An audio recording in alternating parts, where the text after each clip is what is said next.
Rádio e TV Brasil Espírita, iluminando consciências.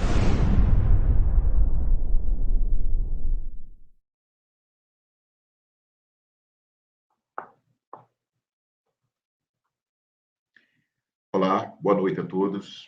Estamos aqui para mais um Mediunidade e Vida. Hoje, 26 de abril de 2022, 19 horas, estamos aqui, eu e você, caro ouvinte, caro internauta. E como a gente sempre faz, nós vamos fazer uma leitura. Vocês já sabem quem é Emmanuel.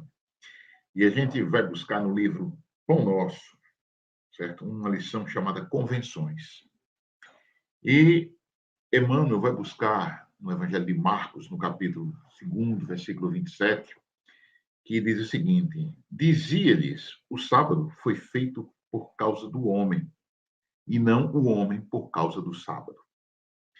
E Emmanuel comenta, com o título Convenções, o seguinte: o sábado, nesta passagem evangélica, simboliza as convenções organizadas para o serviço humano. Há criaturas que, por elas, sacrificam todas as possibilidades de elevação espiritual, quais certos encarregados dos serviços públicos que adiam indefinidamente determinadas providências de interesse coletivo em virtude da ausência de um selo minúsculo. Pessoas existem que, por bagatelas, abandonam grandes oportunidades de união com a esfera superior. Ninguém ignora o lado útil das convenções. Se fossem totalmente imprestáveis, o Pai não lhes permitiria a existência no jogo das circunstâncias. São tabelas para a classificação dos esforços de cada um, tábuas que designam o tempo adequado a esse ou aquele mistério. Todavia, transformá-las em preceito inexpugnável ou em obstáculo intransponível constitui grave dano à tranquilidade comum. A maioria das pessoas atende-as antes da própria obediência a Deus. Entretanto, o Altíssimo dispôs todas as organizações da vida para que ajudem a evolução e o aprimoramento dos filhos. O próprio planeta foi edificado por causa do homem.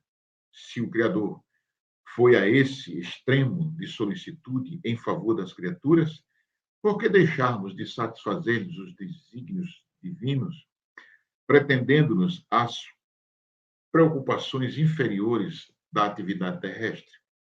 As convenções definem, catalogam, especificam e enumeram, mas não devem tiranizar a existência. Lembra-te de que foram dispostas no caminho a fim de te servirem. Respeita-as na afeição justa e construtiva. Contudo, não as convertas em cárcere.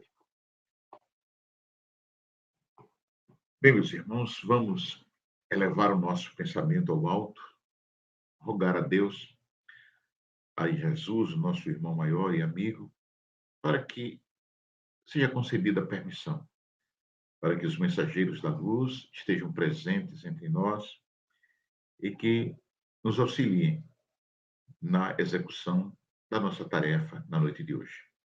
Amado Jesus, fica conosco hoje e sempre. Bem, meus amigos, hoje nós vamos receber, mais uma vez, porque ele já esteve conosco, uma pessoa muito querida nossa, e ele mora em Taubaté, em São Paulo. Ele já tem um pé aqui em Sergipe, porque ele é membro da Academia de Letras Espíritas do Estado de Sergipe, é psicólogo, e eu quero convidar para entrar na nossa sala o nosso irmão Jefferson Vasques. Jefferson, como vai, meu amigo? Boa noite. Boa noite, Júlio, meu querido. Tudo certo com você? É sempre um prazer estar aí junto aí novamente nesse programa que estive no ano passado, né? Esse programa que vem desmistificando a mediunidade, mostrando ela de forma muito simples, de fato, como ela é, né? Prazer enorme estar aí. Eu tenho um pezinho aí, rapaz. Eu não sei por que eu não reencarnei aí, né? Mas fazer o quê, né? Tá aqui, tá faltando isso, né? Mas não desencarna agora, não. Você tem que ficar aqui e depois a gente marca um encontro aqui. Vem depois. Ô Jefferson, meu amigo, primeiro eu quero lhe agradecer muito por você ter aceito esse convite, entendeu? porque para nós é muito importante a sua participação, por conta da sua lucidez, da sua capacidade de colocar de uma forma bastante didática o objetivo do nosso programa. Isso é muito importante, porque, como você mesmo disse, o objetivo do programa é a gente desmistificar a questão da mediunidade, certo? Então, muito obrigado. Eu faço aqui a voz, eu acredito que de muitos dos nossos ouvintes da Rádio Brasil Espírita, dos nossos internautas, e todos que estão nos ouvindo, nos assistindo pelos canais da RBR, certo? Bom, Jefferson, nós vamos conversar hoje sobre a questão dos transtornos mentais, humor e obsessões.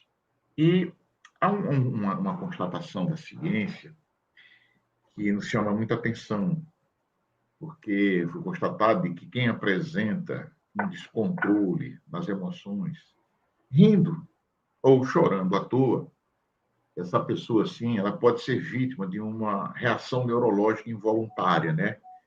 Que é chamada de transtorno da expressão emocional involuntária. Não bonito, né, para essas coisas, né?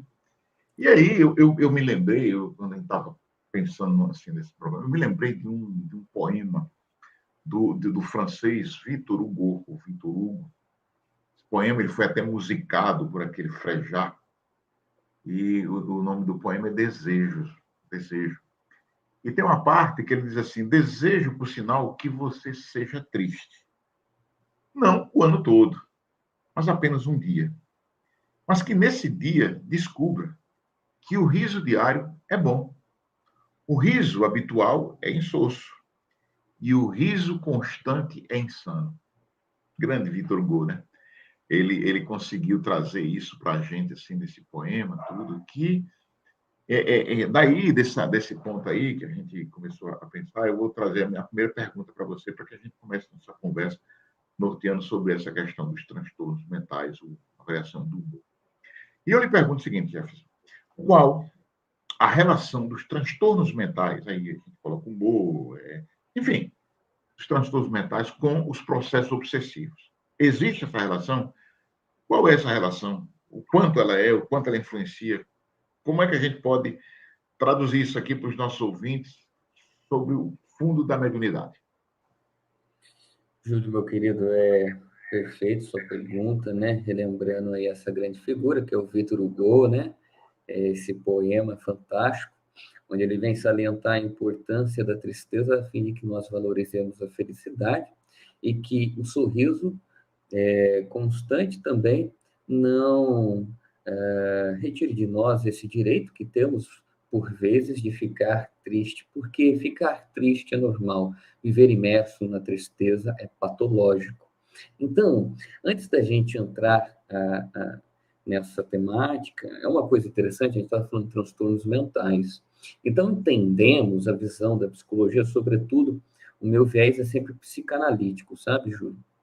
Por conta da minha abordagem, né? A forma que eu leio os meus pacientes na clínica é de acordo com a teoria da psicanálise.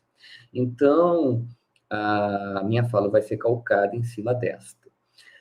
Um transtorno mental, entendemos que ele surge de um conflito não resolvido, um conflito interior. E esse conflito, a reação afeta a nossa consciência, portanto, afeta o humor e, algumas vezes, afeta o físico. E essa disfunção é caracterizada como um transtorno mental. Então, nessa rampa, dentro dessa caracterização de transtornos mentais, encontraremos inúmeros transtornos, desde os psicóticos aos neuróticos. Então, a gente pega aí a ansiedade, a depressão, são transtornos do humor. A gente pega a esquizofrenia, é um transtorno psicótico. O indivíduo está cindido com a realidade, ele está imerso na realidade dele. E temos também tantos outros do neurodesenvolvimento, o autismo, a própria epilepsia, um transtorno neurológico, e todos eles afetam a mente e o corpo. Então, entendendo isso, que é uma categoria muito global quando a gente fala transtorno mental, porque engloba um monte de coisa, sabe, Júlio? Mas, sobretudo, a gente vai sempre focando aí na atualidade, né? A gente vê depressão e ansiedade em alta. Aliás, a OMS estima que até 2030 ambas sejam a segunda maior causa de paralisação da criatura humana, Júlio. Olha, até 2030. É sério? Então, a gente vê que isso é um mal. Ademais, isso não seria uma epidemia, uma pandemia, melhor dizendo, né? Já passou do caráter epidêmico, agora é uma pandemia global, né? Mas pouco se fala, né? Ainda sobre essas coisas. Então, Júlio, entendendo isso, a gente vai partir do pressuposto espírita de que somos seres imortais e de que estamos em um contato incessante com o plano espiritual. E aí Kardec, lá em Obras Póstumas, no subitem que se titula Telegrafia, Fotografia e Telegrafia do Pensamento, esse fenômeno de telegrafia, Allan Kardec vai compará-lo, olha que interessante. Vai dizer que a gente, encarnado e desencarnado, estamos conectados uns com os outros por intermédio do pensamento, como se fosse uma rede telegráfica. Agora a gente substitui isso para tornar mais palpável, trazendo para a realidade, como se fosse Wi-Fi. Então, estamos conectados espiritualmente uns com os outros por intermédio do pensamento. E, ora, da mesma maneira que nosso pensamento afeta a um encarnado ou a um desencarnado, o pensamento de um desencarnado também nos influencia para bom ou para o mal. Quando é para o lado bom, é uma inspiração. Quando é para um lado ruim, é um caráter, muitas vezes, de um processo obsessivo. Então, entendendo essa interferência, nós vamos lá na pergunta 459 da obra O Livro dos Espíritos. Kardec indaga as entidades venerandas: os espíritos influenciam nossos pensamentos? Nossos comportamentos? Sim, mais do que pensais, frequentemente são eles que vos movem. E isso é assustador, não é, Vasco? Porque quando a gente olha assim, poxa vida, uma criatura que eu não vejo, eu não sinto, que o normal é isso. Então, ela chega a me dominar. Eu não sou eu mais. Isso é uma coisa assim muito que leva, assim, assusta a gente. Mas, por favor. Exatamente. E como você falou, Ju, é claro, se a gente não é portador da vidência, né, a gente não vê, não ouve, né, uma audiência, a gente não vê, não ouve, mas a gente sente, por vezes, uma ideia entrando aqui. Uma ideia entrando na nossa cabeça. Agora, o que vai dizer para onde a gente vai é a voz que a gente vai ouvir, aquela velha história, né, Júlio? O diabinho e o anjinho. Né? Aqui, ó. Quem que você vai escutar? Não é? Se o espírito está dizendo, se você está com um pensamento que pode ser seu e agora está sendo potencializado, vai, briga com o Júlio. Não, ele foi grosso com você. Vai lá, solta os cachorros nele. E um outro pensamento vem assim, calma, senta, abre o evangelho, faz sua prece. Amanhã você conversa com ele com carinho, com amor. Gente, duas inspirações, dois pensamentos. Então, se eles já nos movem por intermédio, e é aqui que começa o pensamento, é o primeiro movimento deles, porque do pensamento, o objetivo deles é se ampliar para o sentimento, até tomar a própria ação, caracterizando um quadro de subjugação. Então, sim, Júlio, a gente vai percorrer as obras espíritas, sobretudo Sancorana e Joana, o homem integral, autodescobrimento, uma busca interior, conflitos existenciais, uma grande obra também que eu adoro, que é Vitória sobre a Depressão, né, desse espírito Joana, psicografado pelas mãos do nosso querido médium baiano, Divaldo Pereira Franco. Então, ela vai linkar, vamos pegar essa daqui, a Vitória sobre a Depressão, uma obra fantástica, Júlio, recomendo, inclusive, meu amigo, a leitura. Ela já deixa claro no prefácio que muitos dos quadros depressivos, né, um transtorno mental, um transtorno do humor, que altera o humor, nos deixando para baixo, demasiadamente tristes, encontra sua causa, ora, nessa própria vida, na infância, psicanálise, né, puxando da infância para cá, desenterrando os traumas, ora em outras vidas. Então, no primeiro momento, a autora vai dizer, olha, ele parte às vezes de você, um processo anímico. É seu. O transtorno surgiu, ganhou vida por conta disso. Mas em outras vezes, aliás, numa grande parte dos casos, de acordo com a autora, mesmo que ele não foi o gerador, mas ele abriu a porta para a obsessão. E o que vai, quando o obsessor entra, tá? Nesse processo, ele vai potencializando em nós os sintomas. Então, se você está triste, Júlio, você vai permanecer imerso na tristeza. Ele vai colocar ideias pessimistas, ele vai alimentando isso, né?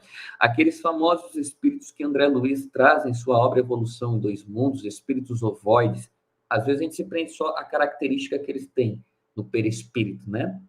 Uma característica oval, ovoide, mas não é isso que esse espírito representa.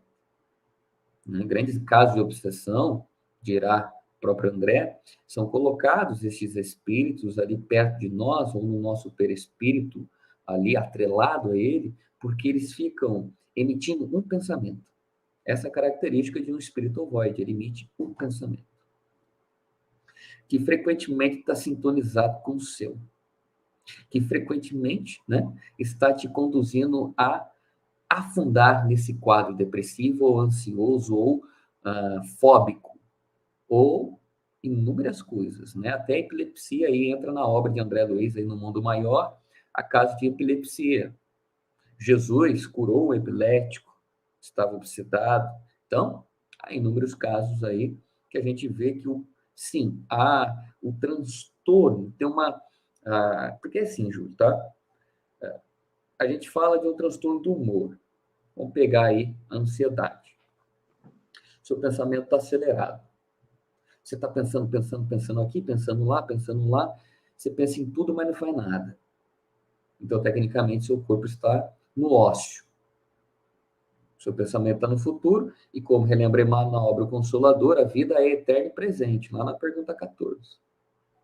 Então, ela não é o eterno passado, o eterno futuro, é o eterno presente. Se nós não estamos no presente, nós não existimos. Se estamos presos no futuro, estamos em um vir a ser, em uma fantasia. Se estamos no passado, estamos presos, muitas vezes, ao que fomos, né? E essas duas coisas, uma, futuro, meta, passado, reflexão. Mas tem pessoas que ficam presas em ambos os tempos. Então, se eu estou com o pensamento aqui acelerado, Júlio, eu sou uma presa muito fácil. Por quê? Por conta da invigilância, que a gente vai falar na outra pergunta aí, né? Mas por conta da invigilância, meu amigo. E aí, quando você é invigilante, você abre caminho para eles. E aí você começa a sentir os efeitos desse transtorno, Júlio, potencializados. As crises aumentam mesmo você tomando remédio. A pessoa que toma remédio, mas tem ainda crises, várias coisas. Faz terapia, mas ainda continua tendo. Muitas vezes é o que? É um processo também obsessivo. Então ele entra, abriu o canal para ele, ele vem. Ele vem. E, de acordo com Joana, essa é uma das visões, e a outra, de acordo com Joana, é que a própria obsessão conduz a um transtorno. Agora, Júlio, para a gente finalizar a resposta. Nada nos chega... endereço não vem errado. Às vezes a gente pensa assim, olha, o obsessor colocou um processo obsessivo, não foi permitido aquele processo obsessivo que gerou em você um transtorno do humor, ou potencializou ainda mais aquilo que você já tinha,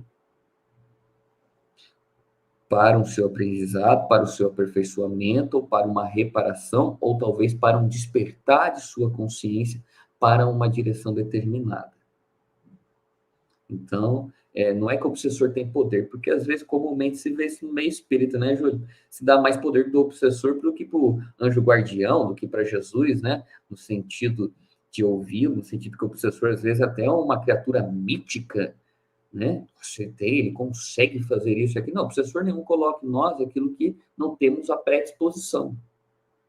Tá? Então, sim, Júlio, é completamente vinculado, eu vejo isso no meu setting terapêutico, eu vejo isso em obras de Joana e a gente vê na prática, Júlio. Aqui, ó, mãos dadas. Processo obsessivo com transtornos. E é uma coisa muito, muito que é interessante, Jefferson. E a gente, às vezes... muita gente para nessa questão do Livro dos Espíritos, a 459. Tem as outras. Mas veja bem, na frente um pouquinho, não sei se é a 468, alguma coisa, aí Kardec pergunta, o que você pode fazer? Não, você muda seu pensamento, você pensa no bem, por quê? Porque os espíritos obsessores, exatamente, ele tem que ter um canal aberto, ele tem que ter a sintonia. Se não tiver essa sintonia, não tem efeito nenhum. As pessoas precisam entender isso, porque é um negócio complicado que o próprio espírita, ele gosta muito disso, de questão do obsessor. Tem gente que já fala, o meu obsessor. Uma vez eu fui fazer uma exposição aqui numa instituição espírita, e aí eu falei justamente sobre questão de obsessões. Depois de que a gente terminou, e aí uma pessoa veio conversar comigo e disse, olha, eu gostei muito, tá, aquela história toda. Eu vou fazer uma pergunta. Eu tenho uns espíritos que me atrapalham muito, são os meus obsessores. O senhor tem um obsessor? Eu digo, não dá tempo, não. Eu disse, não dá tempo, não, porque até eles tentaram me obsidiar, mas só que, olha, eu me acordo 4 horas da manhã para tomar banho, trocar de roupa, para ir trabalhar, que eu trabalho no interior. Passo o dia todo trabalhando. Quando eu volto para casa, eu tenho palestra todo dia. Depois das palestras, quando eu volto para casa, eu tenho que estudar, preparar algumas coisas.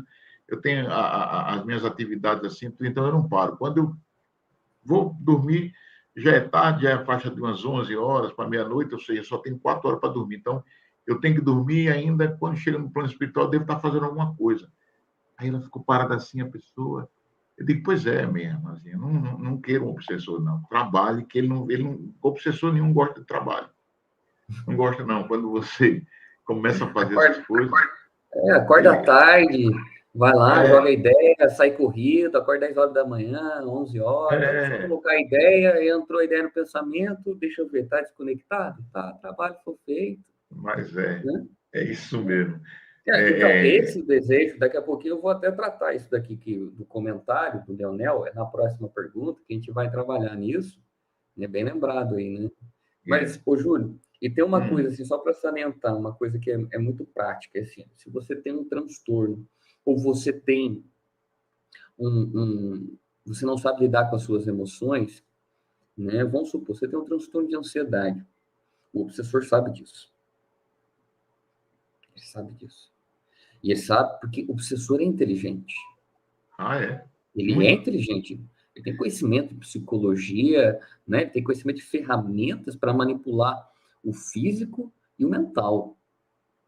Então, ele é inteligente. E aí ele sabe que esse transtorno, que se chama ansiedade, tem deixa os indivíduos, muitas vezes, com humor irritável. E ele sabe que o Jefferson também, além de ter esse transtorno, né, que já lhe causa irritabilidade, o Jefferson é nervosinho. É o famoso pavio curto. Aí o que ele faz? Ele mexe ali. Aí quando você vê, você já está com o corpo um pouco trêmulo, uma respiração ofegante, porque você já está querendo discutir com alguém, você já está pronto ali, ó, você está imerso de novo na crise de ansiedade. Olha como ele age. Realmente. É assim, João. É isso mesmo. É isso aí. Por isso que você Mas, falou, Jefferson, vigiar. É o seguinte, o conhecimento da medicina evolui bastante. E dentro dessa evolução aí, tanto na parte de diagnóstico, de tudo, há uma evolução tremenda, isso ninguém pode negar. E o que acontece? Se falava, antigamente, ninguém fazia assim uma relação, quer dizer, nem é que ninguém fazia, né? A ciência não levava em consideração, porque os nossos ditos selvagens, os índios, eles têm uma percepção da espiritualidade e a influência que isso tem no nosso dia a dia, na nossa... Isso é uma coisa assim que é nativa da criatura. Mas veja só, de um tempo para cá, a medicina está levando em consideração aquilo que chama-se de doenças psicossomáticas. Sim. Né? Então, não é um desgaste do aparelho orgânico que está levando a doença, mas simplesmente uma ação da psique no organismo, ou seja, a psique no soma, é essa influência, essa coisa assim, que vai trazer o que uma doença, então vai fazer o que um transtorno no corpo. Então, ou seja, está muito ligado transtorno mental com o transtorno no corpo, Bom, e agora quando a gente conversou essa primeira parte aí, você deixou muito claro que há uma ligação muito tênue e forte entre o espírito obsessor e o obsidiado, nós, no caso, vamos dizer assim. E o que acontece? Essa ligação, ela se processa através de laços fluidos. Aí a gente pergunta o seguinte, como é que o obsessor, esse obsessor aí, como é que ele age para somatizar, para tornar essa ação que está no psique, para chegar no corpo, os efeitos de tais transtornos na mente e no corpo? Como é que o obsessor age para fazer isso? Perfeito, Júlio, olha só. Vamos trabalhar com uma ideia que se encontra na obra Por que Adoecemos, da Associação Médico Espírita. Tem vários médicos ali, cada qual escrevendo um capítulo. E no capítulo 12 dessa obra, Epilepsia e Obsessão, eles vão fazer um aparato, eles vão catando aqui, pegando ali, fazendo recortes, tá? Na obra de André Luiz, e montam um esquema muito facinho a nós, né? Como se fosse um fluxograma de forma encadeada. Então, ele vai dizer, eles vão mostrar como que isso é feito. Tá? Então, primeira coisa, a obsessão surge da mente invigilante. Essa é a ideia central que André Luiz traz nas suas obras e que esse conjunto de médicos nessa obra Por que Adoecemos vai ressaltar. Então, por isso que Jesus ao Getsemane, lá no Getsemane, dissera a Simão Pedro, vigiai e orai. E é uma coisa, Júlio, que às vezes a gente vê no meio espírita, inverte essa balança, por orar e vigiar. Não, o orar e vigiar já era praticado na época. Muito se orava, pouco se vigiava. Os fariseus faziam isso. Jesus disse, vigiai e orai. Porque imagine agora, Júlio, então a gente termina essa live aqui, né? A gente sai daqui bem, tudo, né? A gente aqui falando de Jesus, de Espiritismo, doutrina espírita. Aí o Jefferson pisa aqui fora, alguém olha torto para mim, eu grito. Solta os cachorros. Cadê a parte da vigilância? A gente faz prece, a gente ficou bonito aqui, né? Tudo energizado. André Luiz traz isso em suas obras, né? Rapaz que foi no centro espírita, tudo energizado ali, o centro de força tudo alinhado, bonitinho. Olha, pisa para fora da casa espírita. Já vem o outro aqui, olha, ele já tem uma atitude equivocada, e vem o obsessor dele, dá o braço aqui para mim, vamos embora junto, dá a mão. Tá entende? Por isso que é importante o ato de vigiar nossos pensamentos, o ato de vigiar nossos sentimentos, a fim de que estes dois não gerem ações equivocadas. Então, é importante. A mente invigilante abre a porta para o joio. E o joio entra mascarado no primeiro momento, porque é como eu disse, gente, marquem isso. Todo obsessor, ele quer ganhar, no primeiro momento, o campo do pensamento de nós, almas encarnadas. É aí que ele vai estabelecer o terreno dele. Ele ganhou o pensamento, ele vai ganhar o sentimento, ganhou o sentimento e o pensamento, ele vai nos convocar a ações. Então, é aí que ele vai agir. Então, a mente vigilante, Júlio, vai levar o indivíduo a ter atitudes equivocadas. Estas atitudes que lesam a ele vão lhe gerar uma consciência de culpa, que Joana, ao decorrer de suas obras, fala de forma exuberante de tal consciência de culpa. Então, eu sabia o que era o certo, Júlio, mas fiz o errado.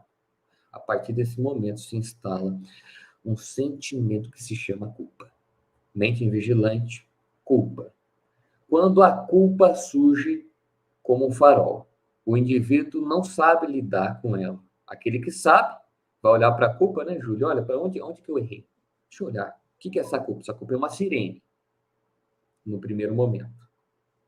Então, eu errei aqui, aqui, aqui, aqui.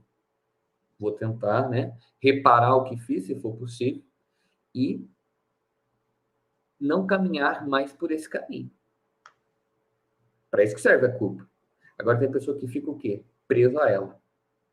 E, aliás, culpa não resolvida desemboca em ansiedade, depressão, fobias e em vidas futuras, obra loucura e obsessão. Chega a desembocar na esquizofrenia, no autismo e tantas outras coisas.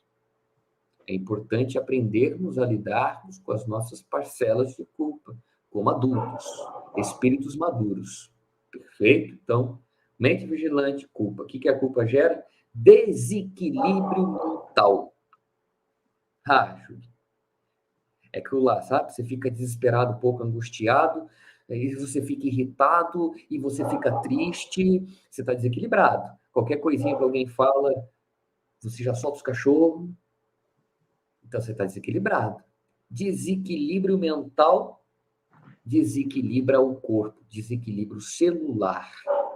Ou seja, você perde controle sobre o corpo. Porque você está desequilibrado mentalmente. E quem manda no corpo é o espírito. E a mente é produto do espírito. O espírito interage com o corpo por intermédio da mente. E a mente perpassa isso aos órgãos responsáveis. Olha como obsessor.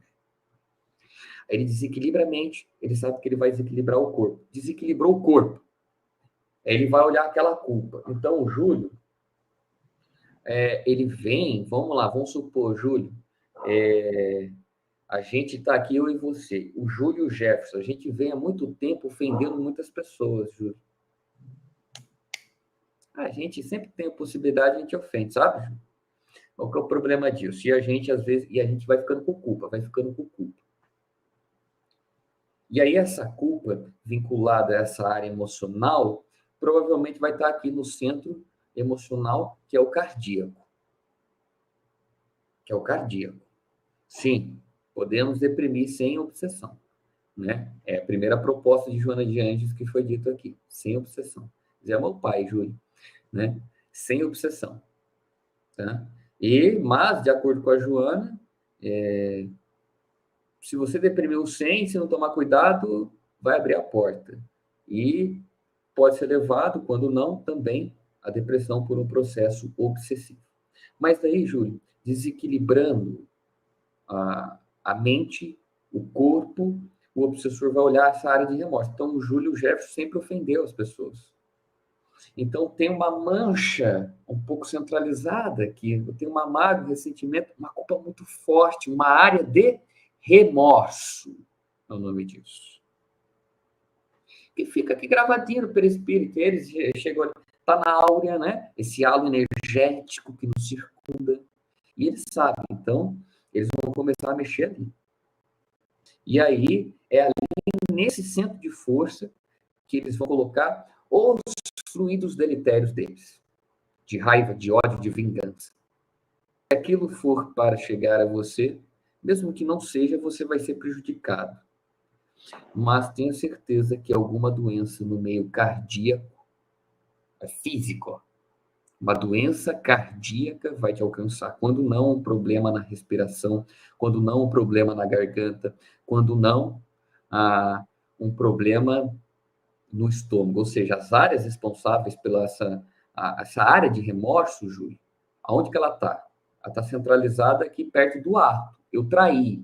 Então, a minha área de remorso está vinculada ao campo genésico, centro de força genésico.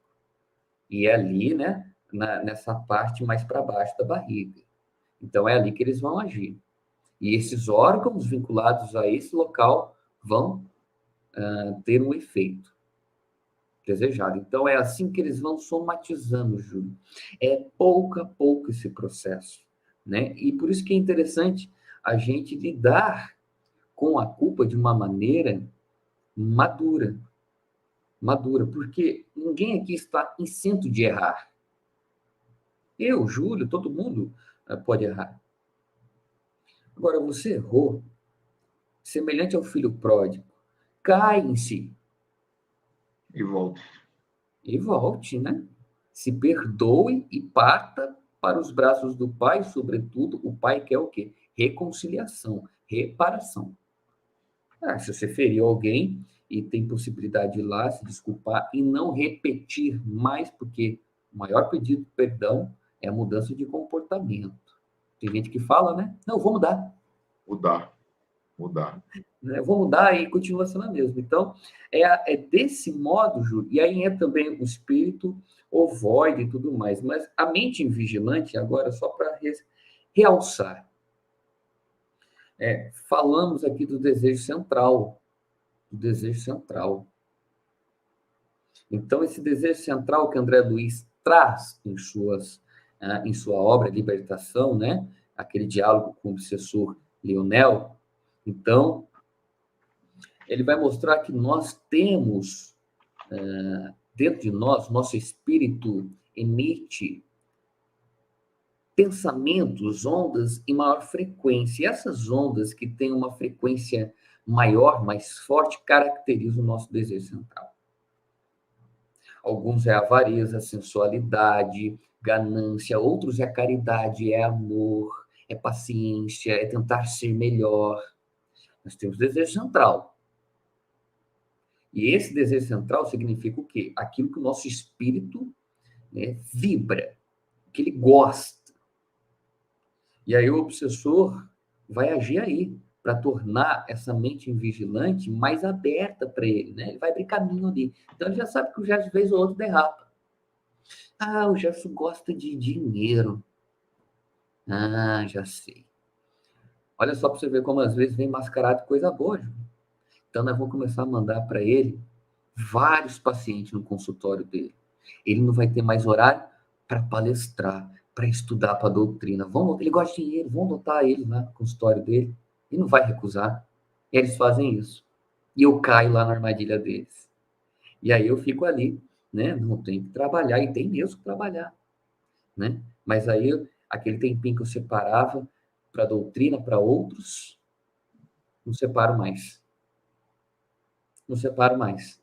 O que aconteceu? Parei de vigiar, parei de obrar em mim.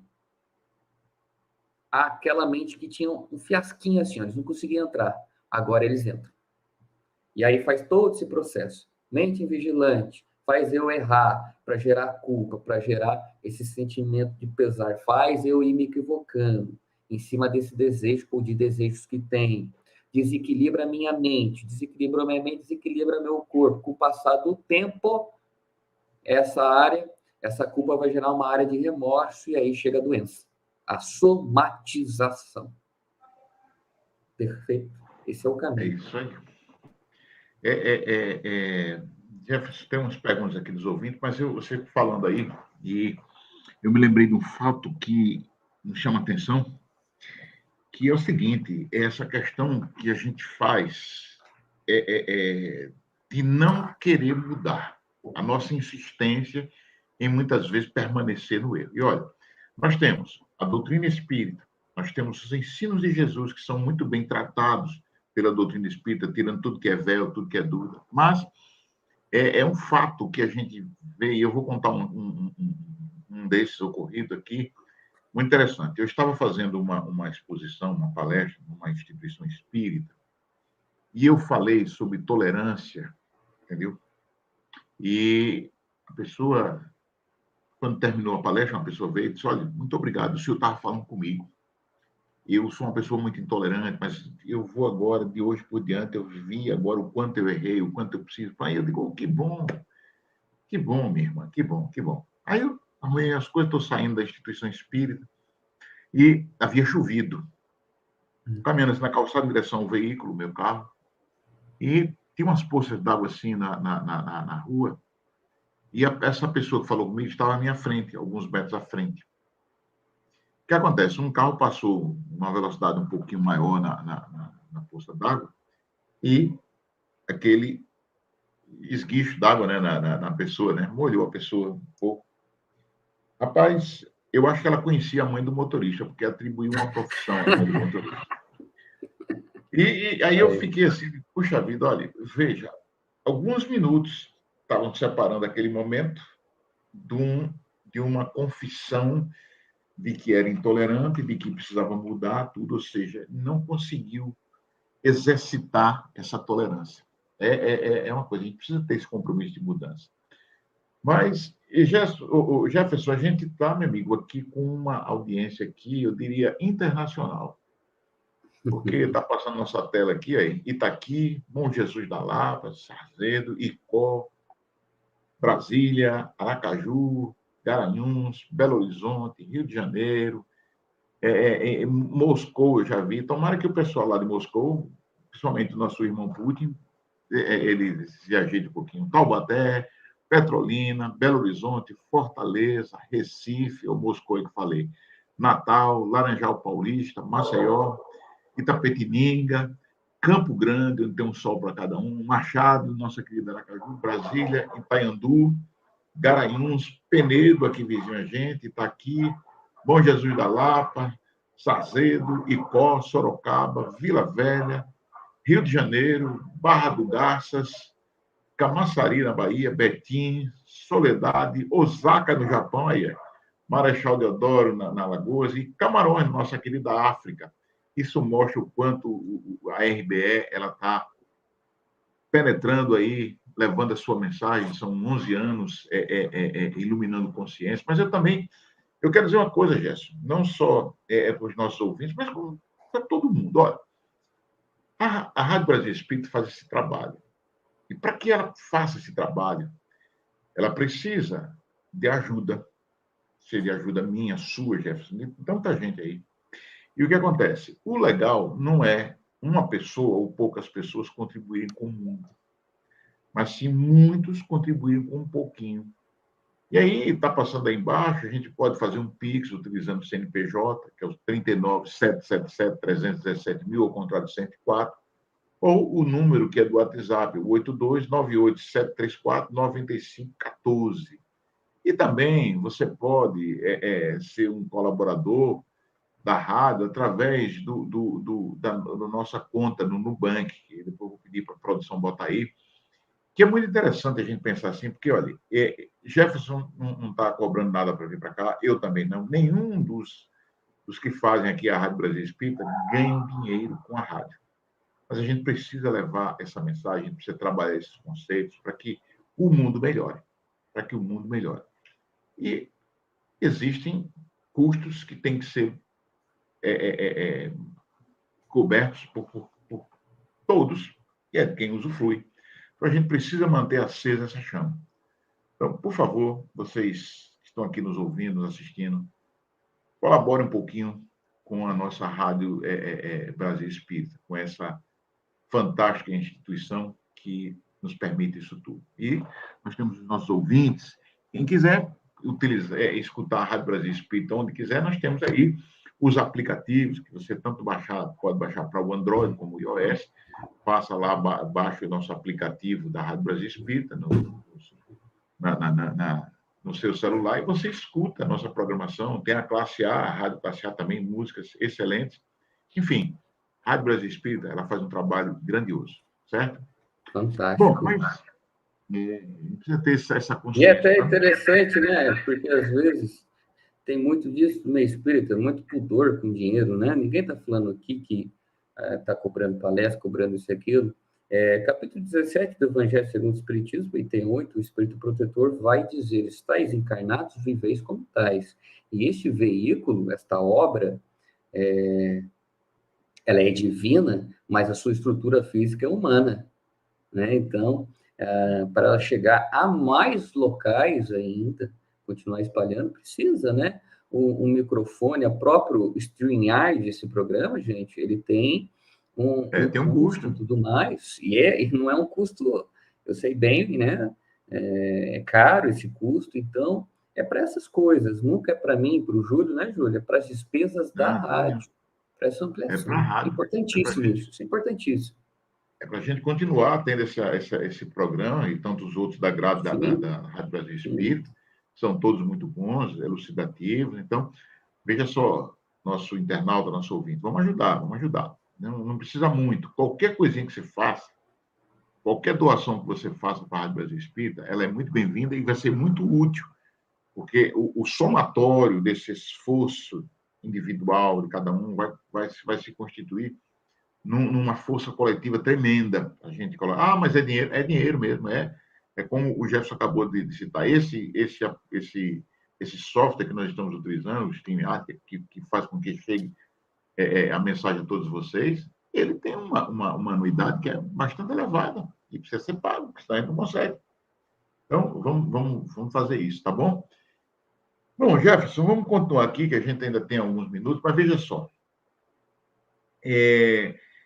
O que acontece? Há uma coisa que atormenta o ser humano desde a antiguidade, que é a loucura, né? Então, a pessoa, ela perde as suas faculdades mentais e ele fica numa situação terrível. Isso a gente vê citações nos evangelhos, em todos os livros, tudo.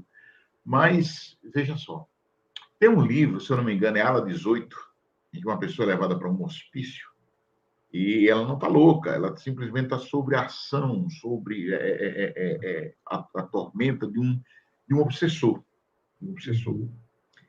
E o que acontece? A gente sabe que a mediunidade, quando ela não é trabalhada, quando ela não é compreendida, ela leva a alguns transtornos, né? Não estou dizendo que mediunidade vai levar à loucura, de forma nenhuma. Não é isso que eu estou dizendo. Eu estou dizendo o seguinte, que esse intercâmbio entre os dois planos, ele precisa ser percebido, estudado, compreendido, para que o equilíbrio dado pelo conhecimento ele possa reger a nossa autonomia nesse caso. Porque você falou da questão 459, eu acho que é 468, que diz, olha, nós temos que ter o controle para isso aqui. Bom, mas aí o que eu quero te perguntar é o seguinte, há casos em que a obsessão pode levar à loucura, você acha que isso é real, isso é verdade?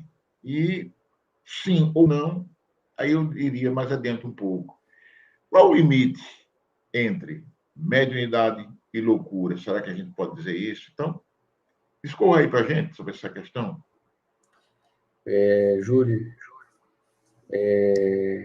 vamos nos ancorar primeiramente lá no laboratório de Kardec, né, o Livro dos Médiuns, essa grande obra. No capítulo 18 dessa obra, na pergunta 5, o codificador vai perguntar assim às entidades venerandas: a mediunidade pode produzir a loucura?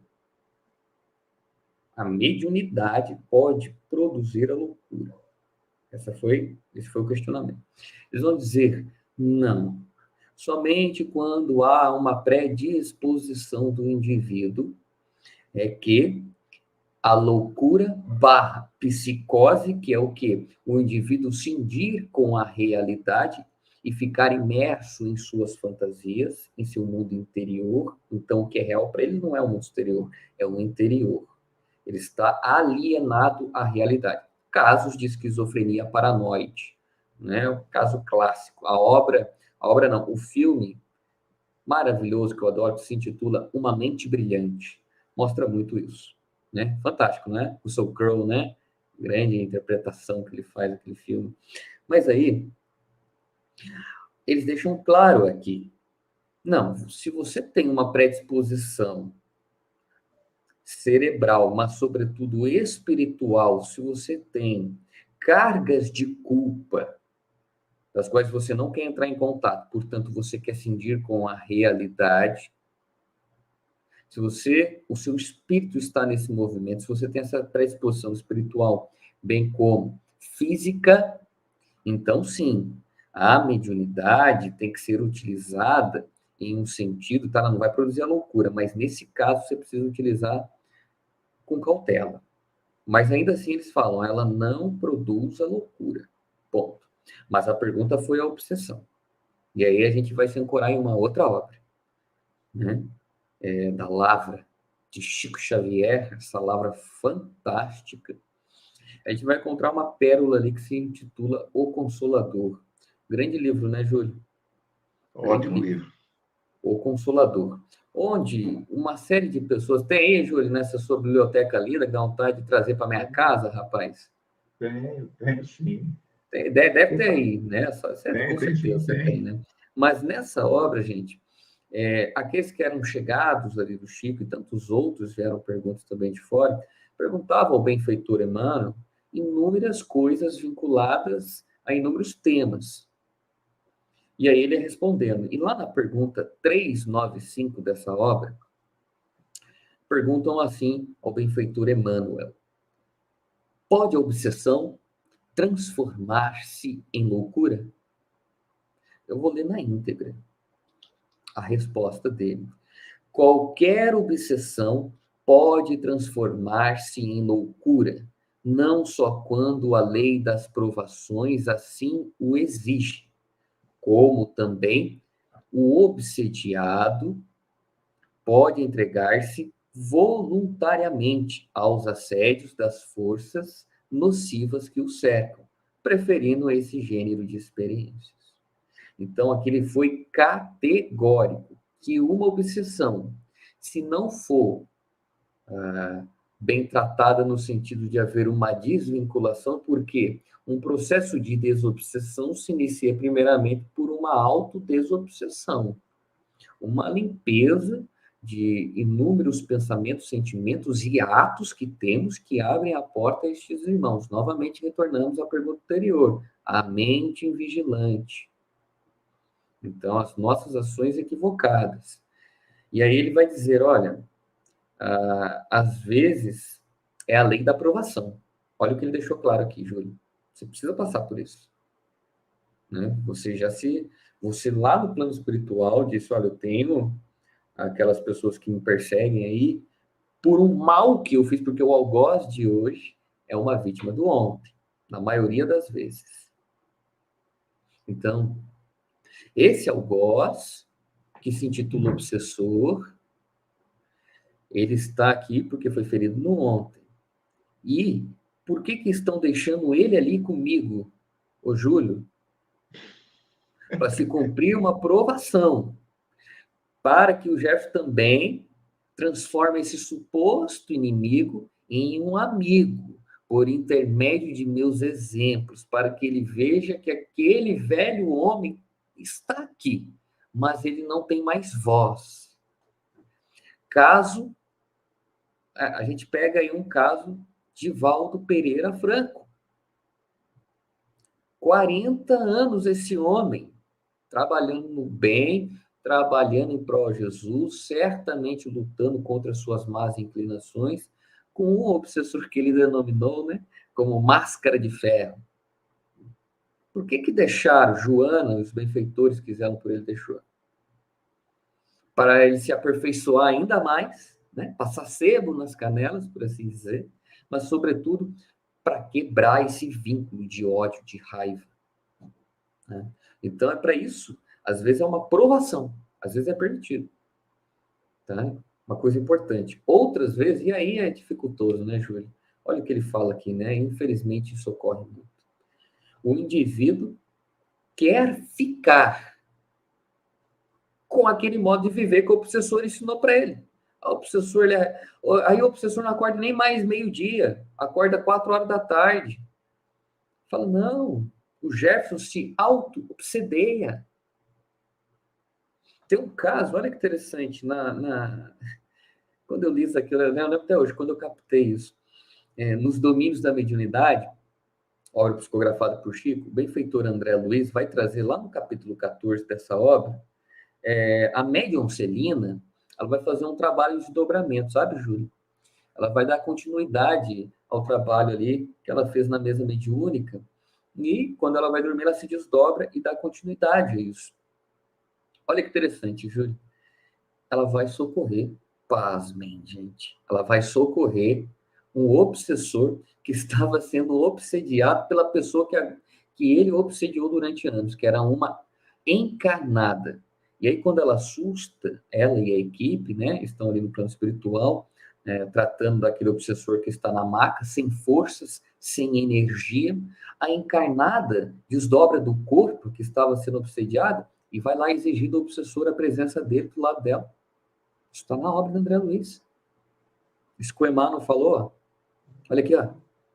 Então, a pessoa, literalmente, ela escolheu esse estilo de vida, de experiência, esse estilo vicioso, porque ele compraz, né, Júlio? Então, sim, a obsessão, o benfeitor Emmanuel deixa muito claro. A mediunidade, quando essa ferramenta, né, por assim dizer, que nos foi ofertada, quando não educada, ela dá uma conotação de loucura, né? Quantos irmãos vinculados à psicofonia, né? Dá tá andando ou vai na casa de alguém e não sabe que é um médium psicofônico e incorpora o espírito. E aí o povo fala, nossa, você tá louco, e ele introjeta aquilo, e vai tendo aquilo, vai vendo espírito, vai escutando espírito, tá entendendo? Então, é uma coisa interessante a gente lidar com isso, tá? Porque a mediunidade, gente, a gente teme aquilo que a gente desconhece. O sobrenatural, quando se torna natural, ou seja, eu estou estudando a doutrina espírita e estou vendo que, nossa, mediunidade vai chegar uma hora que é como se fosse beber água, tá? Então, é uma coisa interessante a gente tratar. Tá? Então, educando a mediunidade, a gente não vai abrir tanta brecha para os obsessores, mas a mediunidade em si não conduz. A obsessão conduz, Júlio. A obsessão conduz. Jeff, nós vamos ter uma pergunta do ouvinte agora. Eu vou pedir à produção que coloque aí no vídeo para que a gente possa ler. Por favor. A gente já está nos minutos finais aqui. Pronto. Aí a nossa Josimeire Paiva, ela diz o seguinte: há alguns anos faço tratamento para depressão e TAG. Com a pandemia e meu envolvimento emocional com uma pessoa que bebia muito, acabei sendo internada por minha família em uma clínica psiquiátrica. Aí deve ter o conto da continuidade da pergunta. Saí de lá tratada do alcoolismo, mas com muita raiva da minha família. Parecia que eu estava sendo obsidiada. Isso pode ter acontecido? Fala, Jefferson. Por isso, minha querida Josimari, não querendo aqui constelar, ativar, criar dentro de nós um padrão de fanatismo, porque não é o propósito da doutrina. Só que a gente sempre tem que tomar cuidado com quem a gente anda, no sentido de encarnado, tá? Encarnado. Quem a gente deixa entrar em nossa vida? Porque aquele que está imerso, por exemplo, no quadro do alcoolismo, ele não bebe sozinho. Assim como o adicto, viciado em drogas ilícitas, não fuma um cigarro, um cachimbo de crack, não acende, não utiliza-o sozinho. Então, certamente, aconteceu algo, você poderia ter uma predisposição, talvez aí à mediunidade, um pouco mais aflorada, não sei, mas vamos tratar da obsessão. Se vincularam a você, né? E aí a sua TAG, o seu transtorno de ansiedade generalizada e a sua depressão se potencializaram, e é claro que você se entregou ao alcoolismo, e esse ciclo foi se repetindo. E eles perceberam em você uma determinada falta sentimental, porque por detrás de um vício, de um excesso, há sempre uma falta sentimental. Há sempre um movimento de fuga de algo. E aí eles cutucaram, foram cutucando. Mas não fique com raiva, minha querida, da sua família. Quiçá a sua família não tivesse feito isso, o que poderia ter acontecido a você? Como você estaria, não é? Então, enxergue essa intervenção familiar como um gesto de amor. Eu te amo, minha querida. E aí, o seu benfeitor e o espírito que toma conta desse núcleo familiar ao qual você reencarnou, com certeza utilizou desses parentes para te levar para esse local. Mas, a partir de hoje em diante, minha querida, tome muito cuidado com quem você coloca na sua vida no sentido de encarnado. Sabe, Júlio, eu não me permito mais colocar pessoas que sejam âncoras na minha vida. Eu quero abraçar o Júlio, conversar 1 hora com ele, 2 horas, 3 horas, porque eu sei que ele vai me trazer instruções, vai me fazer rir, mas vai me falar coisas boas. Tá? Isso. Então, certamente isso ocorreu. Né? E pode ocorrer, sim, isso é fato. Emmanuel tem uma frase, Jefferson, que eu acho muito interessante. Aprenda a entrar na lama sem sujar os pés. Sim. Jefferson, meu querido, é uma pena que o nosso programa chegou ao final, por isso você precisa voltar aqui de vez em quando, viu? Então, meu amigo, eu quero que você se despeça do nosso público aí, porque a gente já vai finalizar o nosso programa. E foi um grande prazer termos você aqui, viu? Muito Júlio, bom, muito bom. prazer enorme, recíproco também, viu? É sempre muito bom poder estar junto a você, a todos aí da Rádio Brasil, né? Essa rádio que vem ampliando esse trabalho, essa obra fantástica, não somente no Brasil, mas também agora em torno do mundo. E meu forte abraço àqueles que aqui estiveram conosco, aos que posteriormente virão a estar. Gente, compartilha, clica, se inscreva no canal da rádio, porque cada vez que você dá um like ali, o YouTube vai entender que é importante esse trabalho de divulgação, né? Então ele vai divulgar, ele vai colocar para mais pessoas ver, né? E isso é uma caridade que a gente faz com a doutrina. Então, Júlio, um abraço apertado no seu coração. A Neuzinha está aí nos bastidores. Muito obrigado pelo carinho de sempre, viu, meu amigo? Valeu, meu irmão. Bem, meu querido ouvinte, internauta, como a gente sempre faz, nós vamos terminar o nosso programa e eu vou passar aquele recado do nosso amigo. Nosso amigo diz bem assim: permita que o sol da alegria inunde o teu dia. Acredite no futuro. Acredite que o bem prevalece, que o mundo está melhorando e que isso acontece porque você está se tornando melhor. Você tem esse poder. Transforme-se. Pense nisso, tá? Grande abraço e até o nosso próximo programa. Muito bom. Paz e luz sempre. Abraço.